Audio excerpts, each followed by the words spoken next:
Yes, good morning. Yes, good morning. Yes, today is the best day. Yes, amazing. So, of course, I am so much excited आज के दिन के लिए. Of course, मेरे पास जो भी नॉलेज है, welcomes all of you. Yes, Vidisha, welcome. Good morning मैं इसलिए बोलता हूँ कि ऑफकोर्स ગુજરાતીમાં કહેવત છે જાગ્યા ત્યાંથી સવાર સવેરા हुआ. ऑफकोर्स नींद खुली तो कुछ तभी से सवेरा. Yes yes Ajay welcome from Modasa. Yes Vidisha yes केम छो. यस मजामा बढ़िया दैट्स अमेजिंग. तो मेरे पास जो बेस्ट है वो मेरा बेस्ट नॉलेज तो नहीं कहूँगा मैं, मेरा एक्सपीरियंस आपके साथ शेयर करूँगा.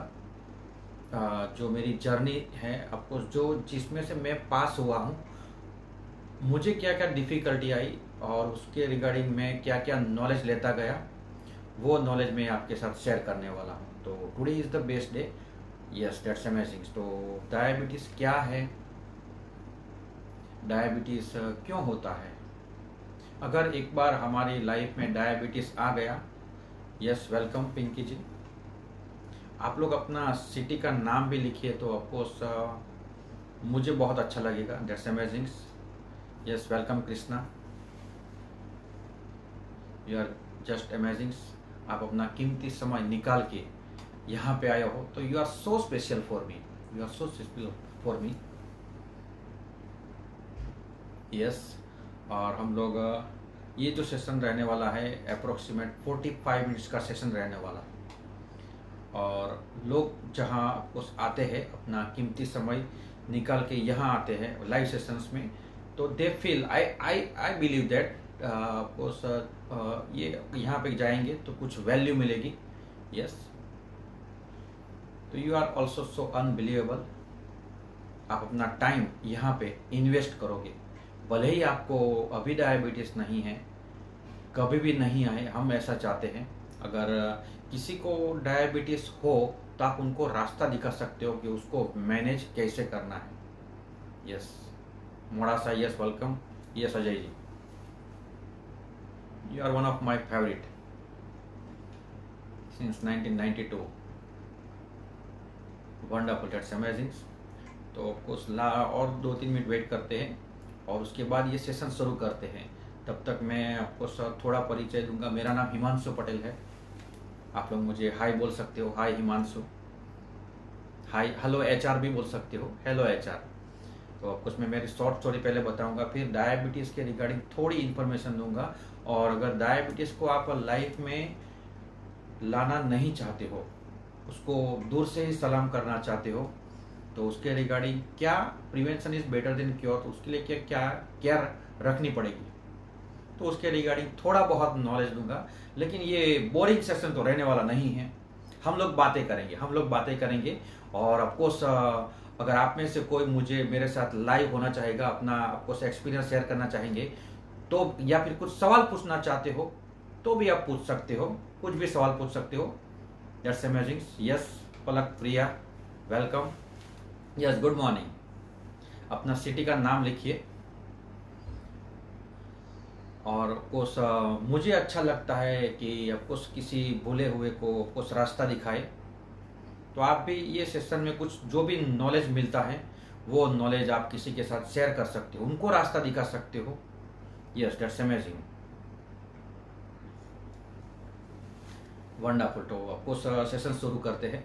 That's amazing. तो मेरा नाम हिमांशु पटेल है और बाय प्रोफेशन से मैं बी इलेक्ट्रिकल,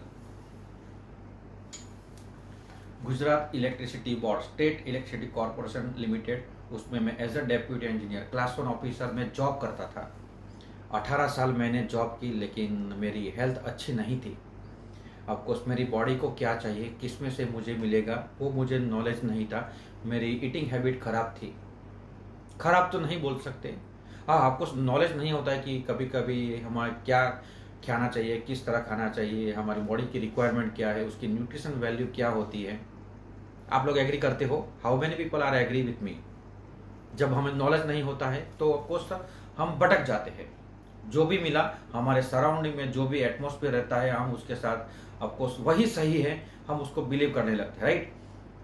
तो ऑफकोर्स मेरी ईटिंग हैबिट खराब थी, मेरी लाइफस्टाइल खराब थी। ईटिंग हैबिट क्या खराब थी, मैं सुबह में उठता था, जॉब पे जाता था, मेरी जॉब का टाइम था 8 से 12 और 2 से 6।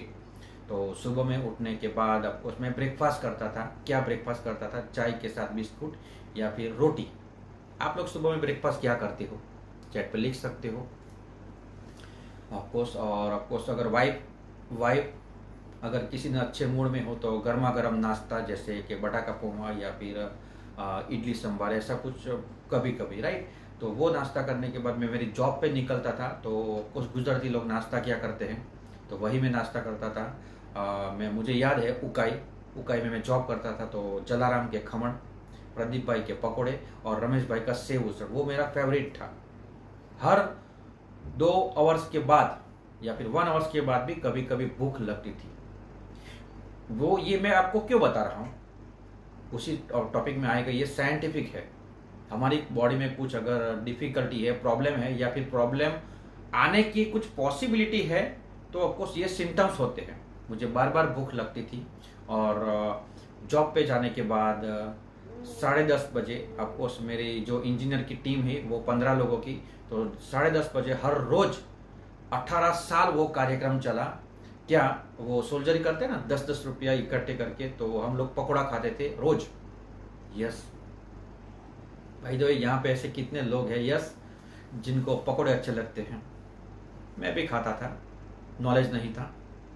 दोपहर को घर पे जाना, लंच लेना, दाल चावल सब्जी रोटी, और उसके बाद फिर से जॉब पे आना, वापस घर पे आना और गार्डनिंग किया करता था।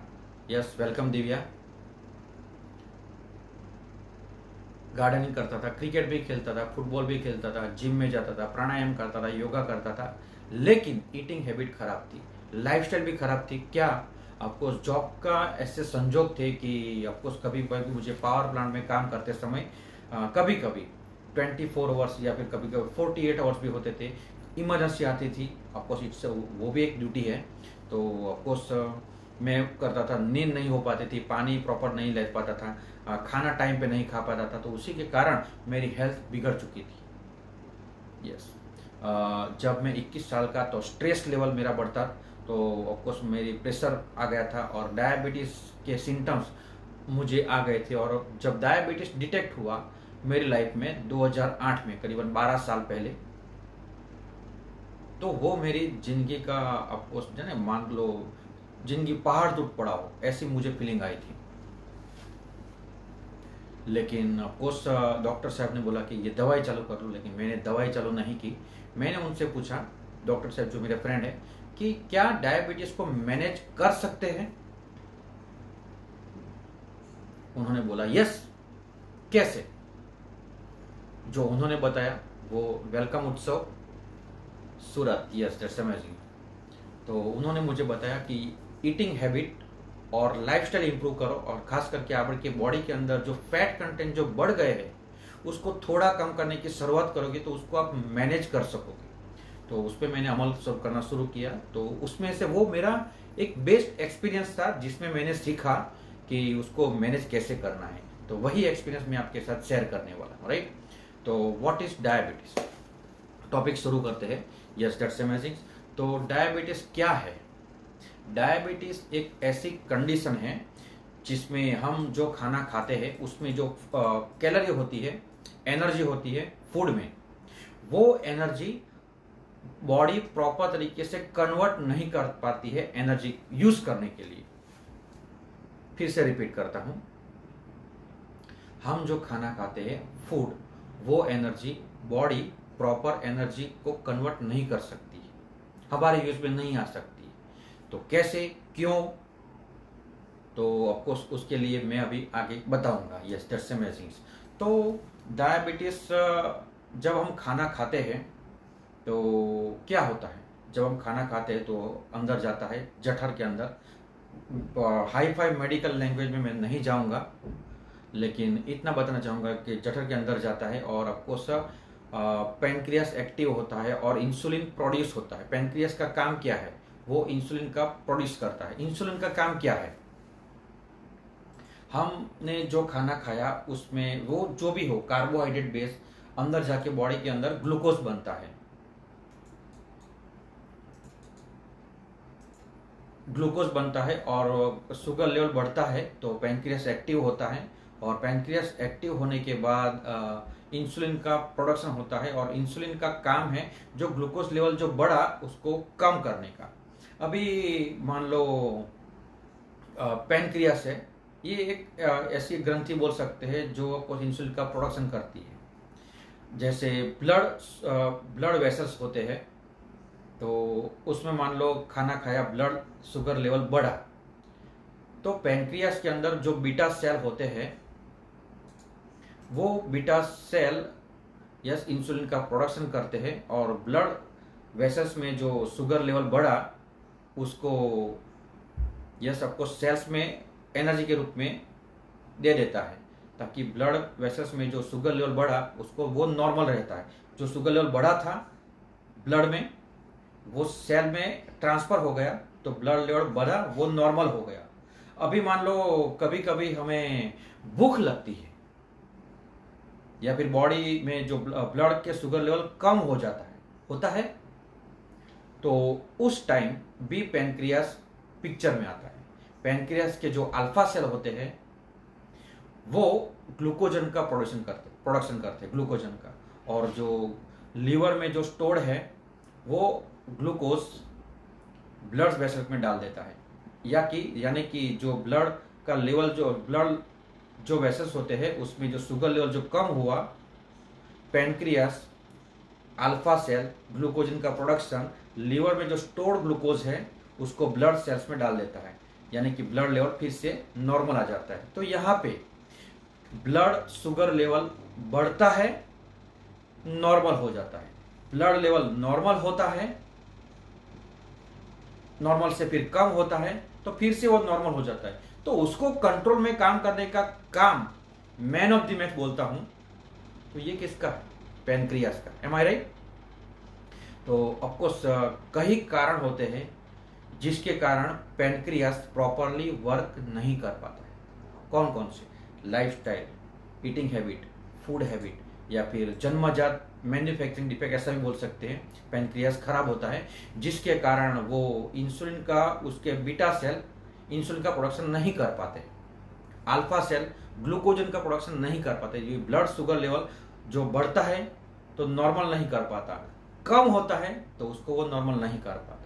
तो pancreas is the very most important organs in our body. अभी डायबिटीज वर्ल्ड वाइड की बात करें तो पूरे वर्ल्ड में 425 मिलियन से भी ज्यादा लोगों को डायबिटीज है। इंडिया की बात करें तो मोर देन 60 बोल सकते हैं, 60 मिलियंस लोगों को डायबिटीज है। उसमें से अगर बात करें तो मोर देन अप्रोक्सीमेट 10,000 से भी ज्यादा 10 लाख से भी ज्यादा लोगों की डायबिटीज के कारण डायरेक्ट इनडायरेक्ट डेथ होती है। ये डायबिटीज एक ऐसा रोग है, राज रोग ऐसा बोल सकते हैं, लाइफस्टाइल रोग बोल सकते हैं, उसको मैनेज कर सकते हैं। अगर मान लो 100, वो डायबिटीज क्यों होता है वो भी उसके ऊपर आता हूँ। तो ऑफकोर्स हमारी जो, जैसे मैंने बताया, पैनक्रियास वो खराब होता है, या फिर उम्र होती है, एजिंग इफेक्ट। तो ऑफकोर्स मैं एक एग्जांपल दूंगा। अगर आपके जो उम्र है, आप मान लो आप 50 से लेके 70 के एज ग्रुप में 100 लोग हैं, 50 से लेके 70 ईयर्स के कैटेगरी में 100 लोग हैं, तो 100 में से 40 लोग डायबिटीज के ऑलरेडी शिकार होते हैं, और 19 लोग ऐसे होते हैं जो डायबिटीज की शुरुआत हो चुकी होती है, और 11 लोग में से 4 लोगों को पता ही नहीं होता है कि मुझे डायबिटीज है। जैसे मुझे पता नहीं था कि डायबिटीज मुझे है, आ चुका है। उसके सिम्टम्स क्या होते हैं? जैसे मैं मेरी बात करूं तो मुझे बार बार भूख लगती थी, थ्रस्टी, तरस लगना। Yes welcome Toral ji, Niranjan, yes welcome, double welcome. बार बार तरस लगना, भूख लगना, बिना कारण वेट कम होना, ये सब डायबिटीज के सिम्टम्स है। हेडेक होना, ब्लड आई विजन होना।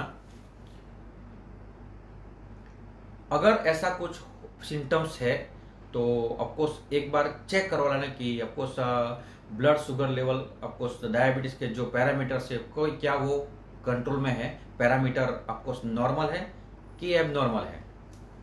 अभी डायबिटीज होने के रीजंस मैंने बताया, फर्स्ट इज एजिंग इफेक्ट, फिर वो पहला जो man of the match that is pancreas, फिर एजिंग, फिर ओबेसिटी, वजन ज्यादा होना, वो कोई प्रॉब्लम नहीं है। 110 किलो हो, अरे 150 किलो हो तो भी चलेगा। मसल्स का वजन होना चाहिए, बॉडी में फैट कंटेंट ज्यादा नहीं होना चाहिए। अगर फैट ज्यादा बढ़ते हैं तो ऑफकोर्स, और खास करके जो पैनक्रियास है, पैनक्रियास के ऊपर अगर पैनक्रियास एब्डोमेन के करीब अंदर है, राइट, और उसके ऊपर मान लो आपके स्टमक के ऊपर फैट ज्यादा है तो क्या होगा,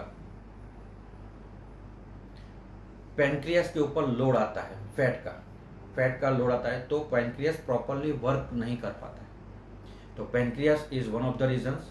फिर एजिंग इफेक्ट, आप जो खाना खाते हो वो कैसा है, क्या वो कार्बोहाइड्रेट बेस ज्यादा है, क्या आपकी ईटिंग हैबिट क्या है, आप वर्कआउट कम करते हो जिसके कारण बॉडी में फैट कंटेंट ज्यादा बढ़ते हैं। तो ये सब रीजन है डायबिटीज होने के। अगर डायबिटीज मान लो प्रिवेंट करना चाहते हो, क्यों आता है डायबिटीज, क्यों आता है, तो ये सब रीजन बताए, उसके सिम्टम्स क्या है वो बताया। अभी मान लो एक बार डायबिटीज डिटेक्ट हो ही गया है या फिर उसको दूर से सलाम करना चाहते हो तो हम क्या कर सकते हैं उसके बारे में भी आज बताऊंगा, थोड़ा बताऊंगा। एक बार डायबिटीज, पहले तो हम ये देखेंगे पूरी प्रोसेस में कि जब हम खाना खाते हैं तो वो खाना, उसमें प्रोटीन भी होता है, कार्बोहाइड्रेट भी होता है, मल्टीविटामिन, मिनरल्स, वॉट एवर जो भी न्यूट्रिशन वैल्यू है, हमने खाना खाया। अभी उसको तो हाँ हमने ये खाना खाया तो उसमें विटामिन कितना है, मिनरल्स कितना है, फाइबर कितना है, प्रोटीन कितना है, ये तो हम आप नहीं जाएंगे। लेकिन मान लो आपने खाना खाया, वो बॉडी के अंदर गया, ग्लूकोज में कन्वर्ट हुआ, तो बॉडी के अंदर क्या होता है, ध्यान से देखिए, ध्यान से सुनिए। यस, बॉडी के अंदर गया तो ग्लूकोज लेवल बढ़ा, वो ब्लड जो वेसल्स होते हैं उसमें ब्लड शुगर लेवल बढ़ा, तो वो सेल्स के, ये ब्लड वेसल्स है और उसमें से ये सेल्स में जाने चाहिए, ये सेल्स है तो उसमें ये आपको ब्लड में से शुगर सेल्स में जाने चाहिए। ये सेल में तब जा पाएंगे जब ये सेल्स की खिड़की ओपन होगी। खिड़की यानी कि इंसुलिन प्रिसिप्टर, यह एक तरह से ऐसा बोल सकते हैं कि जो पैनक्रियास इंसुलिन का प्रोडक्शन करता है तो ऑफकोर्स वो एक तरह का ट्रांसमीटर होता है, सिग्नल रिसीव करता है कि यस पैनक्रियास ने इंसुलिन का प्रोडक्शन किया, तो ये खिड़की ओपन होती है। यानी कि एक तरह से चाबी का काम करती है पैनक्रियास के रिगार्डिंग, जो इंसुलिन है वो चाबी का काम करते हैं, जिस चाबी से ये सेल्स जो होते हैं उसकी खिड़की ओपन होती है और उसी के बाद ब्लड वेसल्स के अंदर जो शुगर लेवल है, शुगर ग्लूकोज है, वो ग्लूकोज सेल्स के अंदर जाएंगे। खिड़की ओपन होनी चाहिए। खिड़की ओपन तब होती है जब चाबी लगती है, ताला खुलता है। ताला किससे खुलता है? चाबी से। अभी चाबी क्या है? इंसुलिन कौन प्रोड्यूस करता है? पैनक्रियास। लेकिन मान लो पैनक्रियास प्रॉपर वर्क नहीं करता है या फिर जन्म से ही पैनक्रियास वर्क नहीं करता है, तो क्या होता है?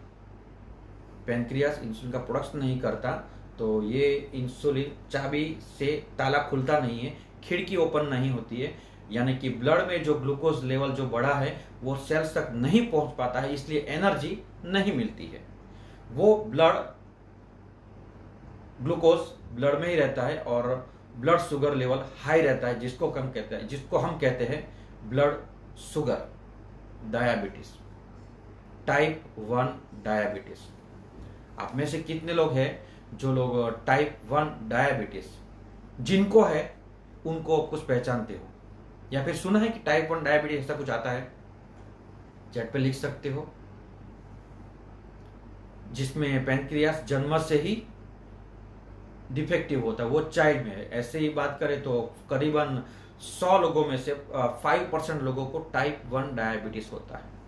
टाइप 2 डायबिटीज यानी कि ऑफकोर्स जैसे बहुत सारे रीजन होता है कि पैनक्रियास एक्टिव नहीं होता है, तो पैनक्रियास एक्टिव नहीं होता है तो इंसुलिन का प्रोडक्शन नहीं होता है, इंसुलिन का प्रोडक्शन नहीं होता है तो वो ताला खुलता नहीं है, खिड़की ओपन नहीं होती है, और ब्लड शुगर लेवल, अब ब्लड में जो शुगर लेवल बढ़ा है वो ऑफकोर्स ग्लूकोज सेल्स के अंदर नहीं जाते, इसलिए हमें एनर्जी नहीं मिलती है, इसलिए हमें थाक अड़स कंटाड़ा आता है, बार बार भूख लगती है, हमने तो खाना खाया ही नहीं, ऐसी फीलिंग आती है। तो जो टाइप, उसको कहते हैं टाइप 2 डायबिटीज। टाइप 2 डायबिटीज को मैनेज कर सकते हैं। ऐसा नहीं बोल सकते कि डायबिटीज गायब हो जाएगा, मैनेज कर सकते। ऐसा कहते हैं कि हमारे जो घर है, हमारा जो ये मकान है, उसमें बिन बुलाए मेहमान आ गए, बिन बुलाए मेहमान आ गए, लेकिन वो ऑफकोर्स एक बार आ गए तो ऐसी कंडीशन अराइज करो कि वो मेहमान ऑफकोर्स चले जाए, लंबी छुट्टी पे चले जाए, लेकिन वो कंडीशन फिर से अराइज होती है तो वही मेहमान फिर से वापस आने की पॉसिबिलिटी है। तो टाइप 2 डायबिटीज उसको मैनेज कर सकते हैं। कैसे कैसे? फर्स्ट ऑफ ऑल, जैसे मैंने बताया कि खाना खाते हैं तो उस ब्लड शुगर लेवल बढ़ा और पैनक्रियास एक्टिव हुआ, इंसुलिन का प्रोडक्शन हुआ, और वो उस ब्लड में से ग्लूकोज सेल्स के अंदर गया, नॉर्मल पोजीशन। जिनको टाइप 1 डायबिटीज है उसमें पैनक्रियास एक्टिव नहीं होता है, उसको बाहर से इंसुलिन लेना पड़ता है ताकि जो सेल्स की जो खिड़की है वो ओपन हो और ब्लड में से शुगर जो बड़ा है वो सेल्स के अंदर जाए, उसको एनर्जी मिले। टाइप 2 डायबिटीज, उसमें आप ईटिंग हैबिट को कंट्रोल करके, ईटिंग हैबिट को इंप्रूव करके उसको मैनेज कर सकते हो। कैसे? हम ऐसा खाना खाएं जिसमें कार्बोहाइड्रेट की मात्रा ऑप्टिमम हो, ग्लूकोज लेवल ऑफकोर्स हमारे दिमाग को चलाने के जितना जरूरी है उतना ही लो। अभी उसके बारे में तो यस, ऑफकोर्स मेरा जो सेशन ऑफकोर्स 3 महीने तक मैं लगातार मैं ऑफकोर्स अलग अलग टॉपिक्स के बारे में मैं यहाँ पे हर सैटरडे को 9 बजे लाइव होने वाला हूँ। अलग अलग टॉपिक है, आप मुझसे सवाल भी पूछ सकते हो। मेरा इंस्टाग्राम पे जो अकाउंट है उसमें मुझे फॉलो कर सकते हो, मेरा आपको मोबाइल नंबर है, उस पर पर्सनल पेज पे मुझे फ़ोन भी कर सकते हो, यस व्हाट्सअप कर सकते हो, अकाउंट लेके मुझे कॉल कर सकते हो। That's amazing. तो यस, दैट्स अमेजिंग। तो ये जो है खाना खाते हैं तो ईटिंग हैबिट, तो कार्बोहाइड्रेट बेस्ड वो ब्रेकफास्ट आप कम कर सकते हो। अगर मान लो ये ऐसा किया तो बॉडी के अंदर शुगर लेवल कम प्रोड्यूस होगा, दिमाग को चलाने के लिए जितना जरूरी है उतना ही ऑफकोर्स लिया तो ऑफकोर्स पैनक्रियास जो है उसको काम कम करना पड़ेगा। अगर मान लो हमारी ईटिंग हैबिट ऐसी खराब है, हम जंक फूड बार बार खाते हैं, बॉडी के अंदर फैट कंटेंट ज़्यादा है, तो उससे क्या होता है, हमें बार बार भूख लगती है, शुगर लेवल बढ़ता है, फिर ऑफकोर्स पैनक्रियास एक्टिव होता है तो इंसुलिन का प्रोडक्शन होता है, शुगर लेवल नॉर्मल होता है। जैसे ही शुगर लेवल नॉर्मल होता है फिर हमें भूख लगती है, फिर हम खाना खाते हैं, फिर शुगर लेवल बढ़ा, फिर पैनक्रियास एक्टिव हुआ, फिर इंसुलिन का प्रोडक्शन हुआ, फिर शुगर लेवल नॉर्मल हुआ, फिर से हमें भूख लगी। तो ये बार बार हमारा कार्यक्रम चलता है, इसलिए हम खाना भी बार बार खाते हैं, पैनक्रियास भी बार बार एक्टिवेट उसको काम करना पड़ता है। एक ही व्यक्ति से आप बार बार वर्क करवाओगे तो क्या उसकी काम करने की क्षमता कम नहीं होगी? यस और नो? चैट पे लिख सकते हो यस और नो। Yes, definitely. एक ही व्यक्ति से आप बार बार काम करवाओगे तो उसकी काम करने की क्षमता कम हो जाएगी, और उसको जो पगार चाहिए, सैलरी चाहिए, वो तो आप हम देते नहीं हैं। अभी पैनक्रियास को एक्टिव करने के लिए क्या चाहिए? अगर किसी को है पता तो यहाँ चैट पे लिख सकते हो। Yes, welcome Jagriti ji from USA. Rahul ji welcome. Chromium, yes chromium चाहिए। अभी क्रोमियम किस में मिलेगा? मिलेगा गूगल पे आप सर्च कर सकते हो, या फिर मेरे अकाउंट जो है इंस्टाग्राम hrp.fit24 फॉलो कर सकते हो। मेरा आपको अलग अलग वीडियो है, आप उनको देख सकते हो। तो ऑफकोर्स यस पैनक्रियास,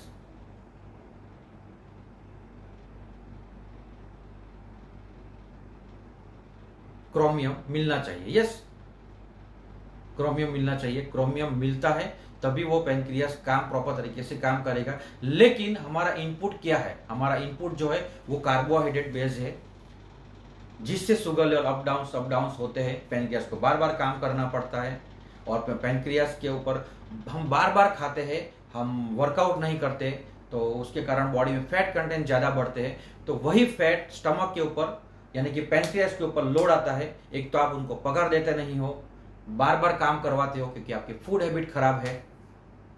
तो क्या होगा? फैट कंटेंट बढ़े तो आपको उस पर लोड आता है। जैसे आप चल रहे हो, उस आपकी चाल नॉर्मल है, लेकिन आपके ऊपर मान लो 15-20 किलो का आपको कुछ वजन रख दिया जाता है, तो क्या आपकी चाल नॉर्मल रहेगी कि बदल जाएगी? अगर आप मानते हो कि बदल जाएगी, चेंज हो जाएगी, तो चेंज का सी लिख सकते हो। चेंज का सी लिख सकते हो।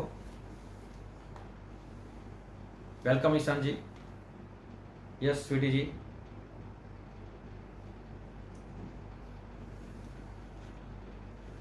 ऑफकोर्स चेंज हो जाएगी। तो उसी तरह पैनक्रियास पे लोड आता है फैट का, तो उसके कारण पैनक्रियास की काम करने की एफिशिएंसी और भी कम हो जाती है। यानी कि ओवरऑल देखा जाए पिक्चर, तो डायबिटीज होने के रीजन वो हमें अगर पता चलता है, तो उसको हम मैनेज कैसे करना वो ऑफकोर्स आ जाएगा। एक तो इनपुट ऐसा है, कार्बोहाइड्रेट बेस है, जिसके कारण बार बार शुगर लेवल अप डाउन होते हैं। हमें बार बार भूख लगती है, हम बार बार खाना खाते हैं, जिसके कारण बार बार पैनक्रियास को वर्क करना पड़ता है। पैनक्रियास पे लोड आता है, उसकी काम करने की क्षमता कम हो जाती है। उसको जो सैलरी चाहिए वो तो देते नहीं हो क्रोमियम, और उसके ऊपर एक्सरसाइज नहीं करते हो तो उसके ऊपर लोड आता है। तो पैनक्रियास क्या करता है? ऐसा समय आता है कि पैनक्रियास काम करना कम कर देता है या फिर बंद कर देता है। पैनक्रियास काम करना बंद हो जाता है तो जैसे हमने पहले देखा कि वो इंसुलिन का प्रोडक्शन कम प्रोड्यूस करेगा। उससे क्या होगा? जो हम खाना खाते हैं carbohydrate based whatever, sugar level जो बढ़ा वो ब्लड में गया। सेल्स की खिड़की तभी ओपन होती है जब इंसुलिन को सेंस करते हैं इंसुलिन प्रिसिप्टर।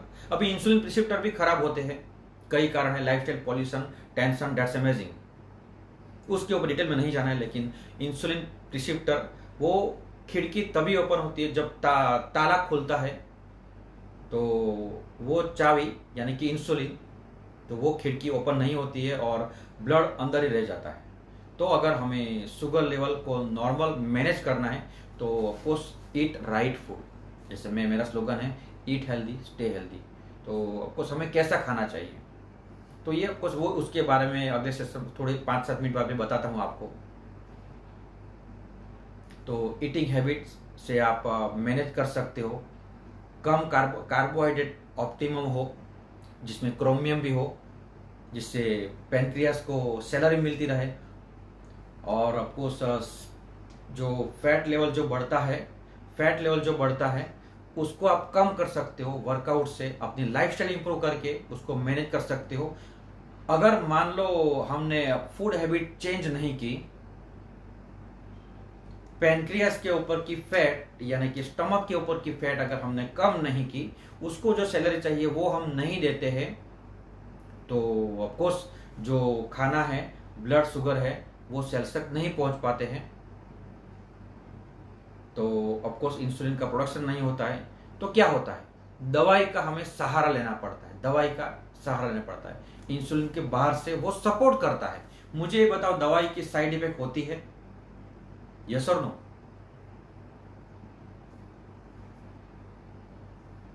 वो दवाई क्या काम करता है, वो इंसुलिन बाहर से प्रोवाइड करता है। लेकिन जैसे मैंने बताया कि ईटिंग हैबिट और पैनक्रियास को जो चाहिए अगर वो देते हो तो डायबिटीज़ को मैनेज कर सकते हो। अपनी लाइफस्टाइल इंप्रूव करके डायबिटीज़ को मैनेज कर सकते हो, जो मैंने किया। और आपको फूड के बारे में बताऊंगा। Glycemic index very most important. Glycemic index, how many peoples already पता है कि ग्लाइसेमिक इंडेक्स वैल्यू क्या है। उसके बारे में सिंपल भाषा में बताऊँ तो हम जो खाना खाते हैं उसमें जो शुगर लेवल जो होती है, ग्लूकोज, वो शुगर लेवल कितनी समय में राइज होती है, कितने समय में राइज होती है, उसके ऊपर जीआई वैल्यू होती है। ग्लाइसेमिक इंडेक्स एक तरह से 100 तक का नंबर कितने समय में ग्लूकोज की मात्रा बढ़ती है, राइज होती है, उसको कहते हैं ग्लाइसेमिक इंडेक्स। हर एक फूड की एक जीआई वैल्यू होती है, हर एक फूड की जीआई वैल्यू होती है। तो नॉर्मल ग्लाइसेमिक इंडेक्स यानी कि yes of course medium, high GI value, medium GI value and low GI value. Low GI value less than 55 है तो उसको लो जीआई वैल्यू बोलते हैं। Medium between 55 to 70 medium GI and more than 70 तो high GI value. तो high GI value अभी उस तरह का हम लोग फूड लेते हैं जैसे वाइट राइस हो, अगर मान लो वो हाई जीआई में आता है, राइट।